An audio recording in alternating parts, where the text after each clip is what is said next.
Welcome back to Behind the Scenes of the Waltons. As we approach Valentine's Day, I wanted to do a segment about wedding bells on the Waltons. Over the seasons, we had quite a few weddings that we got to see, and then there were a few of them that we knew about, but we didn't actually get to see, and then there were some that we always hoped would happen. So here we go as I launch into the various different weddings that we actually had a chance to enjoy. Starting with season 1, the very first wedding we saw was in the episode The Courtship, when Uncle Cody and Cordelia Honeycutt were married. Cody and Cordelia had a bit of a bumpy road before they actually made it to the altar, and that was the case with most of the weddings that we saw over the seasons. But then, when you're talking about a TV show, it's the journey, and we enjoy as an audience watching what goes on. You can't just jump to the wedding automatically because otherwise there's not much of a story. So watching those couples struggle to find their way, we then can enjoy and feel satisfied when they ultimately work it out and have their happy ending. The next couple that we saw get married was in season 3, The Matchmakers, when Corabeth and Ike, what many of us thought were sort of the most mismatched couple during the course of the series, but somehow it just worked. These were two people, both perhaps a little lonely and a little lost in terms of wanting a partner, but perhaps feeling like that wasn't going to happen for them. And yet they managed to find their way forward. And I think in many ways, they really grew to love each other. Also in season 3, young Olivia arrived on the mountain to marry her fiancé, Bob. And they were there specifically for the wedding, and the wedding was less of an issue than everything that happened after the wedding. And of course, the tradition of the chivalry, which nearly broke them up before they had a chance to actually enjoy being married. Sadly, in the case of young Olivia and Bob, their marriage was cut short by the untimely early death of Bob. Also in season 3, we saw John and Olivia renew their wedding vows.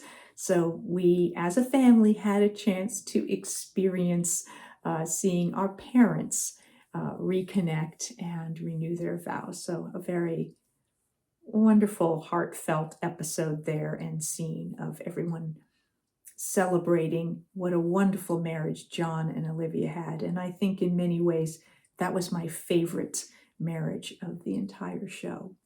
At the beginning of season 4, we got to see that Reverend Fordwick had married Rosemary Hunter. And although we didn't see the ceremony, we did see them happily emerging from the church from just having been married. So I think we all really felt good about that relationship. And they didn't have so much of a bumpy road to their marriage, but they did run into the situation of the triangle because John Boy was a little jealous of the Reverend in the beginning and felt that he wasn't ready to have Miss Hunter's attention distracted from him and his work with her on his writing. But ultimately, I think even he recognized what a perfect couple Reverend Fordwick and Miss Hunter were. Then, of course, the first of the Waltons to get married, as in season 5, Mary Ellen, who really went on a rocky road to her wedding to Curt, first being engaged to David Spencer and then ultimately breaking up with David. And by the end of the episode, she had married Curt Willard, who this was a little of oil and water as well, but there was an undeniable chemistry between the two of these characters. And I know many of you felt that it took someone as strong and no nonsense as Curt to be able to manage the strong-headed, stubborn Mary Ellen. So that was it took 2 hours to get that one together, but I think many of you enjoyed that episode. In season 6, the episode The First Casualty, although we were dealing with the heartbreak of the loss of GW, who had proposed to Erin, she turned him down, and then she felt bad, and then He was killed in a training accident as a soldier, but at the same time that was offset by the relationship between Yancy Tucker and Sissy Walker. And that was the episode where we saw the wedding of Yancy and Sissy. And we really did feel that Sissy was going to know how to manage Yancy. Then in season 7, we saw the marriage of Ben and Cindy. And although we didn't get to actually be there present and witness the wedding, Ben did carry Cindy into the house over the threshold to present her to his family as his new wife.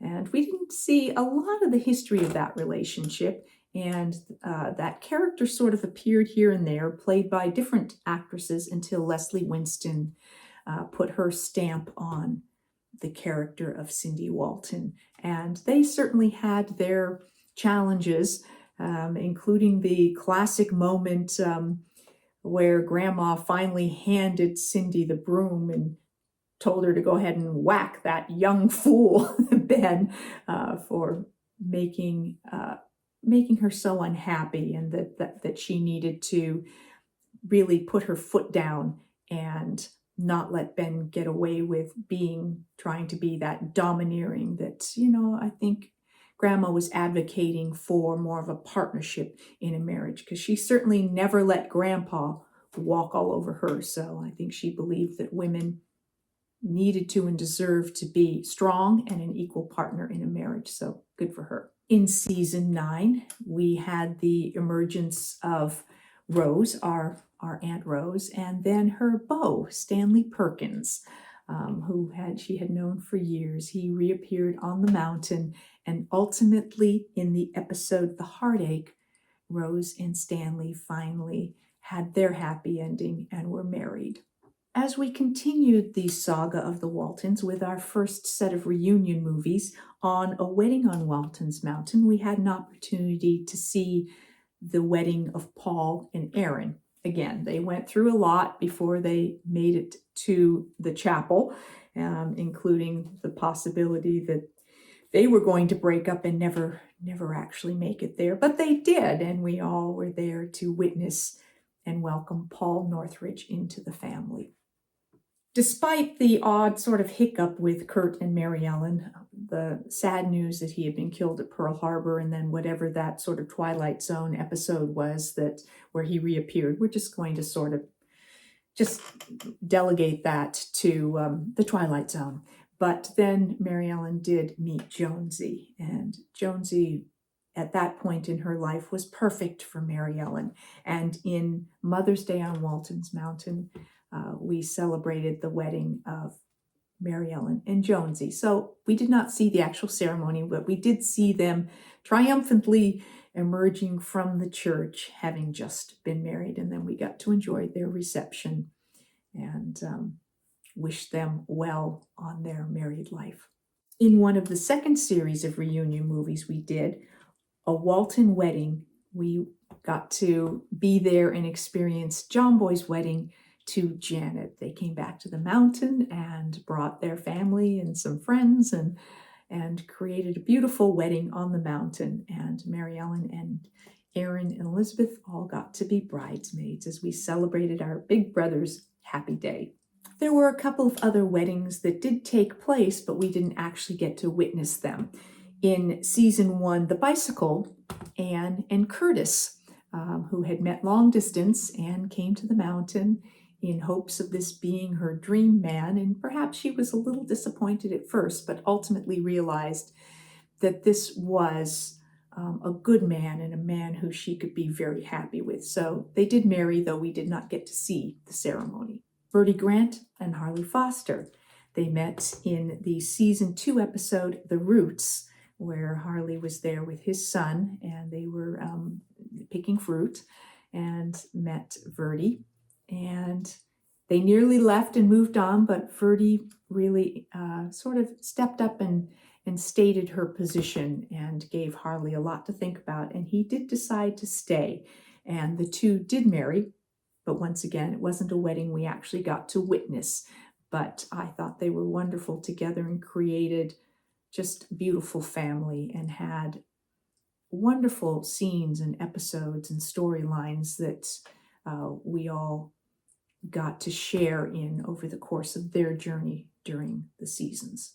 By the time we started doing reunion movies in a Walton Thanksgiving reunion and a Walton Thanksgiving, Jason had married his longtime girlfriend, Toni Hazelton. And again, we didn't get to see that wedding, but sometime between the end of season 9 and going into our reunion movies, Jason and Toni had gotten married, so we welcomed her to the family. In A Wedding on Waltons Mountain, our new minister, Tom Marshall, who had come into the area, into the community as a single man, and Corabeth and a number of other ladies in town sort of flirted with him at times. And then there was a really cute sequence where Corabeth goes to talk with the Reverend, and she knocks on his door early one morning, and a woman in a robe answers the door, and Corabeth is completely shocked, and especially when then the Reverend comes up behind her in the doorway, also in his robe, and she just is beside herself and goes hurrying off and goes back to the store, just scandalized. And then shortly after that, Tom Marshall and Doris come into the store to announce that they are married. And so Doris Marshall is now welcomed to the community as Reverend Marshalls. Then there were some weddings that we would have liked to have seen. In particular, there was Drew and Elizabeth. Of course, in A Walton Easter, Elizabeth and Drew, after a long time relationship and breaking up and getting back together, finally get engaged.